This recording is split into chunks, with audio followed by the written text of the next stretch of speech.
That's why I asked you to pay back the money you owe. My husband suddenly left me with a big debt and vanished.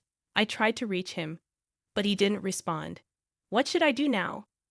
I can't afford to pay off such a huge debt on my own. Thankfully, my daughter was there to support me when I felt lost. Mom, don't worry, she said. I'm Kate, 35 years old, working part-time and taking care of the house. My husband's name is Ruggin, and we have a daughter. Rogan and I met at a social event where I was feeling nervous, but he approached me and made me feel comfortable. We hit it off and exchanged contact details. As we kept talking, I started feeling something special for Rogan. Soon enough, we began dating. Who would have guessed I'd end up dating someone I met at a mixer? After our first date, I told my older sister Talia about Rogan. She burst into laughter, saying, "Really? I never imagined you'd find a boyfriend at a mixer. I thought you'd date someone from work or something." I've always been shy and not great at socializing. Even as an adult, I rarely went to parties. It's quite a surprise, isn't it? You only went to help out, right? Exactly. When I showed Talia a photo from our date, she said, "He's surprisingly good looking." After catching up, we said goodbye for the day. Talia is still single and seems content with it, not really interested in getting married or having a boyfriend. While I respect her choice, I'm excited about my future with Rogan. If things go well and we get married and have kids, that would be wonderful. On my way home, I couldn't help but smile. A few years later, Rogan and I got married. I remember his proposal so clearly. It was such an emotional moment. I couldn't stop crying tears of joy. Moving into our new apartment marked the beginning of our life together as a married couple. We used to live apart, so being with Rogan every day felt like a dream come true.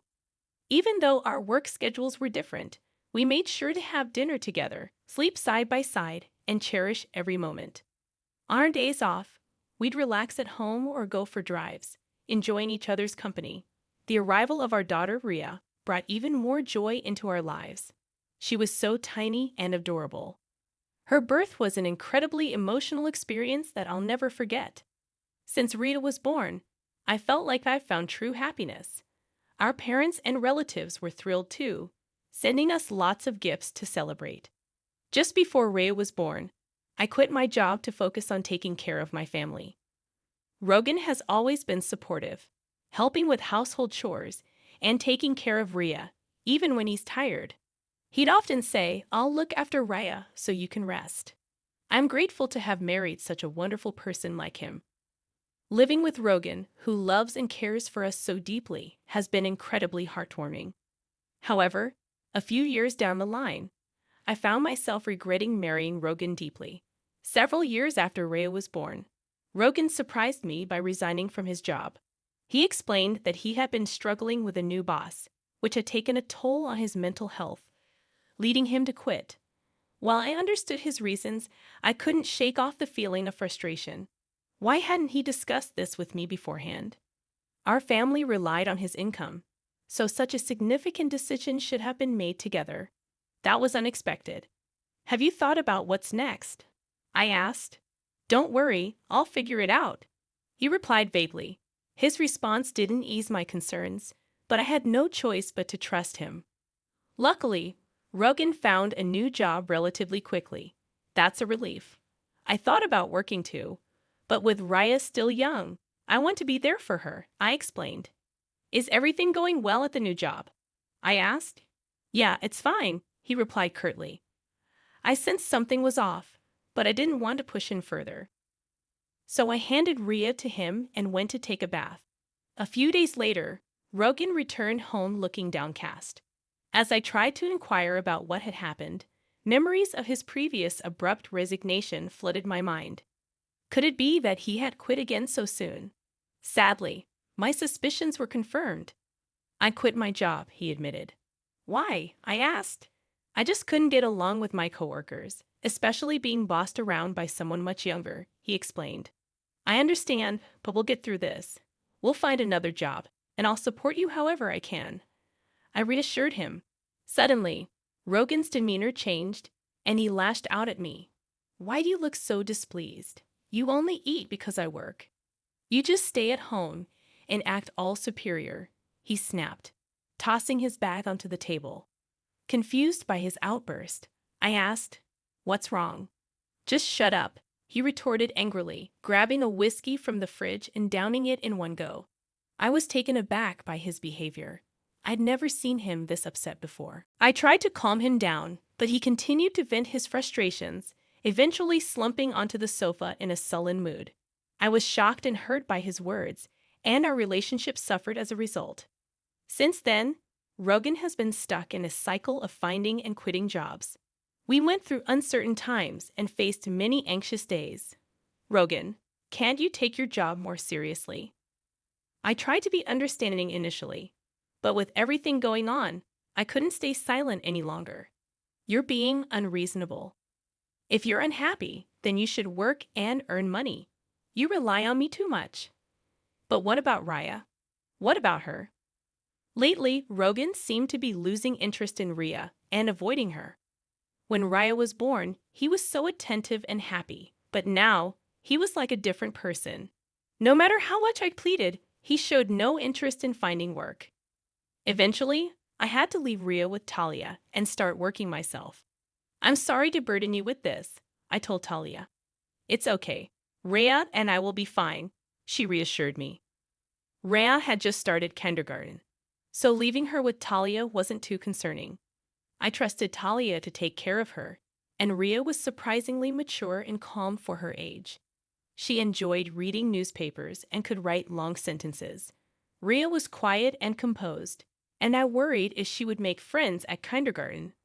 But she surprised me by making many friends and enjoying her time there. It was heartwarming to see as a parent. With Rhea settled in kindergarten and Talia looking after her, I felt confident about working outside the home. When I started job hunting, I was surprised to land one quicker than expected. So I began working full-time, and the pay was better than I had hoped for. Even if Rogan didn't have a job, our finances would likely be stable. Luckily, the work environment was pleasant, and despite the busy days, I enjoyed it. After a few years, Rogan finally found a stable job too. It seemed like he had found a workplace that suited him. I felt a huge sense of relief knowing this. Over time, Rogan's mood improved, and he started to resemble the man I married. He became more considerate of my work-life balance, asking if I was tired or if work was tough. I was surprised by his change. Maybe having a stable job gave him peace of mind. Rhea was growing up well, and Rogan became a caring father to her again. Seeing them play together always made me happy, but the thought of quitting my job and returning to the old ways made me anxious. So I continued to rely on Talia for childcare. "How's Rhea? Is she doing okay?" "Don't worry, she's happily playing," Talia reassured me. As long as Rhea was happy, I felt at ease. I still depended on Talia and had been thinking of treating her to something special to show my gratitude. Several years passed, and Rhea was now in the 3rd grade. She went to school every day with excitement. Our family remained close-knit and loving, just like before. I pondered over what had caused the previous strain between Rogan and me. Our home life now felt stable, as if past issues had been resolved. Then one day, Rogan suggested something unexpected. "Have you thought about getting a new car?" he asked. "A new car?" I replied, surprised. "Yes, our current one is reliable, but it's getting old. If it's becoming too costly to maintain," I agreed, realizing our car had been with us for a long time and repair expenses were mounting. "You might be right. Maybe it's time for a new one." "I thought you'd agree." "I've already gathered some catalogs," he said. I didn't expect him to be so enthusiastic about it, but we began looking through the catalogs together. "Rhea, come here. Which car do you want to ride in? Let's choose together," Rogan called out to our daughter. The 3 of us enjoyed picking out a car together. Little did I know, this day would lead to unexpected events. A few months later, the new car arrived. It was a brand new model, costing over $155,000, and the loan was in my name. Normally, Rogan's name would be on such a loan, but given his job history, we feared rejection. I resolved to work even harder to pay off the loan, and I believed Rogan felt the same way. That's what I thought. But my hopes were crushed in an instant. Rogan stopped coming home, disappearing with the new car we had just bought. Did he get into some kind of trouble? What should I do? Just then, my phone rang. It was Rogan. Rogan, where are you? What's going on? I couldn't hide my concern. Relax, he said. You vanished out of nowhere, and the car is gone. Are you in trouble? I tried to explain how worried I had been, but Rogan laughed and dropped a bombshell. I found someone else. She's more important to me than you. What? What are you saying? I've fallen in love with someone else. I've already started the divorce process. Please don't interfere. Divorce? I can't believe this. I was stunned by the mention of divorce. But then I remembered a heated argument we had before. Filing for divorce meant we both agreed to end our marriage. I regretted letting my emotions get the best of me then.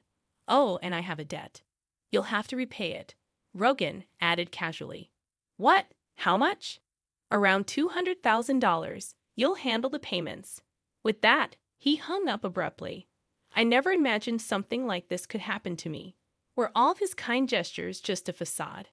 As these thoughts flooded my mind, I felt my strength drain away. Mom, what's wrong? Raya asked, rushing to my side with concern as I sank to the floor. It's okay, sweetheart. Thank you.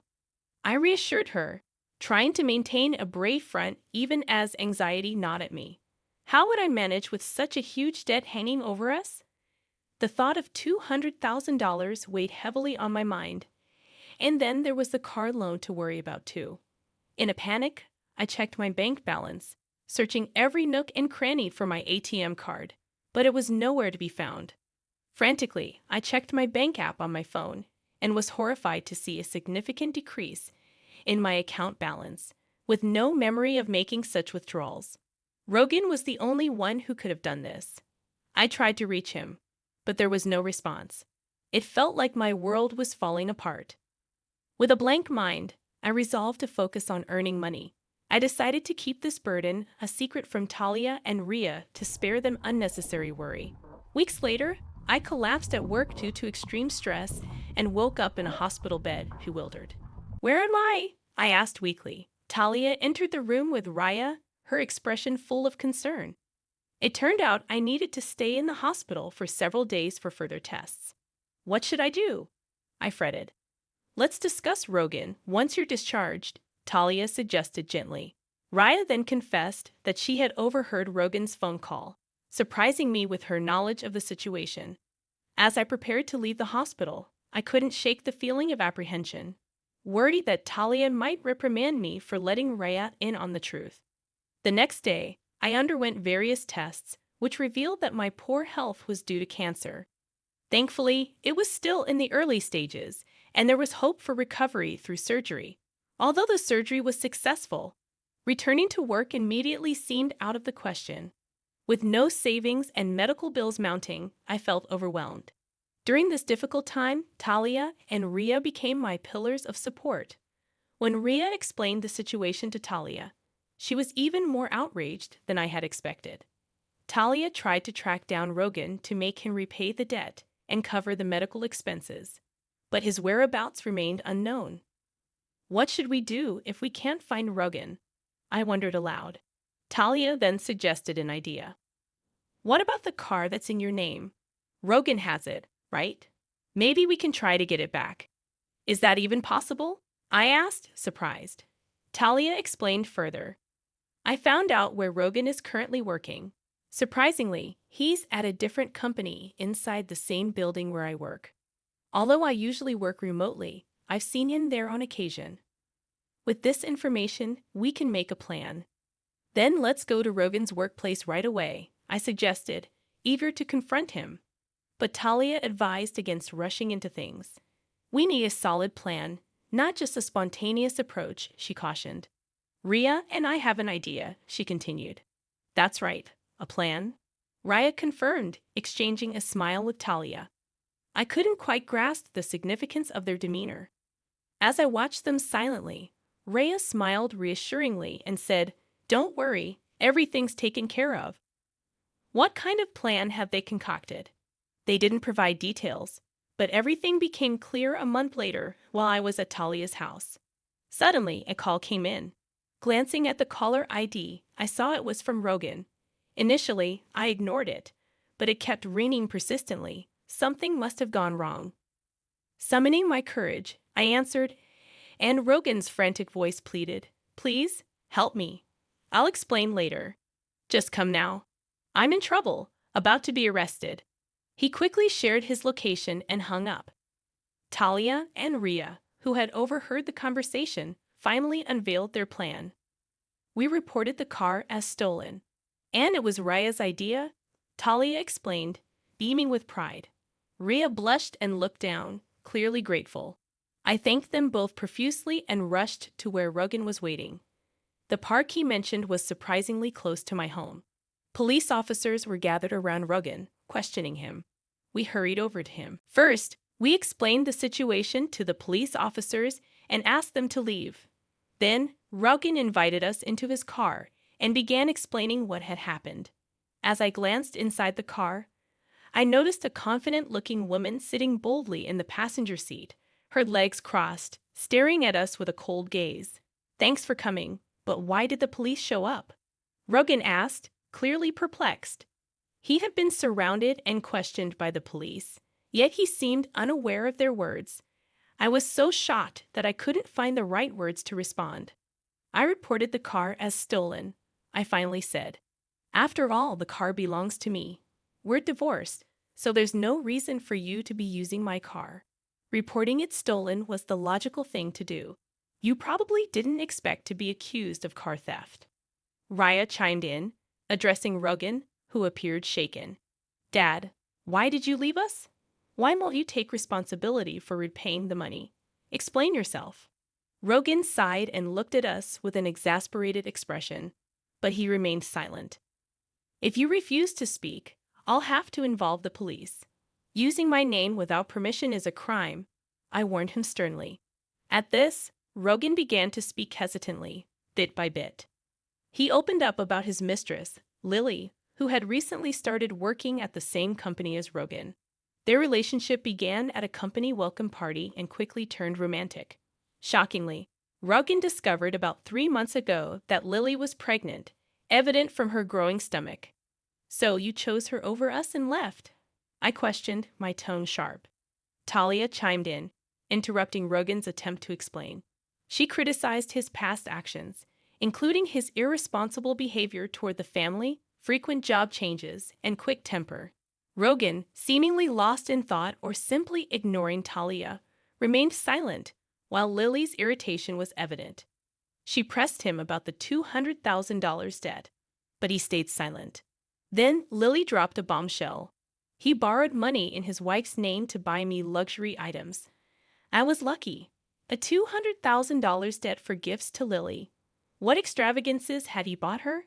It was surprising how easily Lily revealed this information, considering it could incriminate them both if they were conspiring. As I pondered this, Raya asked Lily about her pregnancy. "When are you due?" Lily replied, "In about 3 months." But the timeline didn't add up. She claimed to have been pregnant for 3 months, yet she was due in the same amount of time. Something didn't quite make sense. Isn't the timing a bit off? Talia noticed the inconsistency and questioned Lily further. Is the baby really Robin's? It seems strange for the due date to be in 3 months. Whose child is it? Talia's suspicions were clear. Though taken aback, Lily didn't seem inclined to hide anything. Actually, the child isn't Rogan's, she confessed. I thought about keeping it secret, but dealing with him further seemed like too much hassle, so I decided to come clean. Is that why you admitted to the debt as well? Talia pressed. Yeah, there's no point in sticking with Rogan anymore, Lily replied, her tone mocking. The atmosphere grew tense and uncomfortable. I wanted to leave immediately. Meanwhile, Rogan stared at Lily in disbelief. What are you saying? This has to be a joke, right? He exclaimed. Why would it be a joke? Lily retorted firmly. The tension escalated, making the air thick with unease. Talia took charge. Anyway, I'm calling the police, she declared. Rogan and Lily protested, But Talia reminded them that borrowing money in my name was a crime, as was using the car without permission, especially since Ruggin and I were no longer together. She instructed me to make the call, and despite their pleas, I did. Soon, the sound of sirens filled the air. It was a relief to know that they would face the consequences of their actions. The issues regarding the debt and the car would finally be resolved. In the end, Ruggin and Lily faced legal repercussions. While they avoided prison, they were held accountable for compensation, repaying the debt, and child support. Despite attempts to lessen their obligations through legal means, Rita's secret recording served as damning evidence, leading to their requests being denied. Rita decided to record the conversation after being inspired by a scene from a TV show she watched with Talia. While I admired her quick thinking, I couldn't help but wonder about the content of the shows Talia exposed her to. Now Ria and I reside with Talia without any commuting issues for Raya's school. As our previous residence was conveniently close, the car was returned safely, and it appears Rogan is somehow managing the debt. If Rogan hadn't made those regrettable decisions, he wouldn't be facing such hardships now. Throughout this ordeal, Talia and Ria have been instrumental, and thanks to them, the situation is gradually resolving. I am determined to work hard for a peaceful life with the two of them from now on.